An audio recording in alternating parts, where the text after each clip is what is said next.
നമുക്ക് വെട്ടിയേമ്പ് കൊണ്ട് അവിയൽ വെക്കുന്നതിന് വെട്ടിയേമ്പ് അവിയലിൻ്റെ കഷ്ണം പോലെ അരിഞ്ഞ് മഞ്ഞളും കുറച്ച് മുളക് പൊടിയും ഉപ്പും ചേർത്ത് വേവിച്ച് വെച്ചിട്ടുണ്ട്, വെന്തിട്ടുണ്ട്.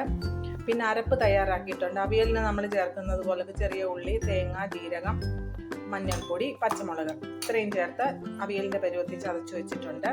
പിന്നീട് വേണ്ടത് പുളിയാണ്. ഇതെല്ലാം കൂടെ പുളി പിഴിഞ്ഞ് ചേമ്പിലോട്ട് ചേർത്ത് ഈ അരപ്പും കൂടെ ചേർത്ത് ഇളക്കി കഴിഞ്ഞ് കഴിയുമ്പോൾ നമ്മുടെ വളരെ ടേസ്റ്റി ആയിട്ടുള്ള ചീമച്ചേമ്പ് അവിയൽ തയ്യാറാവും. ചീമച്ചേമ്പിന് വെട്ടിയേമ്പെന്ന് ഞങ്ങളുടെ ഇവിടെ പറയാറുണ്ട്. ഇനി ഇത് തയ്യാറാക്കി കഴിഞ്ഞിട്ട് കാണിക്കാമേ. പുളി പിഴിഞ്ഞൊഴിച്ചു, അരപ്പ് ചേർത്തു. ഇനി ഇത് നന്നായിട്ട് ഇളക്കാം. നമുക്ക് ഇച്ചിരി ലൂസായിട്ടിരിക്കണം, കാരണം ഇത് തണുത്ത് കഴിയുമ്പോൾ ഈ വെള്ളം അങ്ങ് വറ്റി കുഴകുഴാന്നിരിക്കും.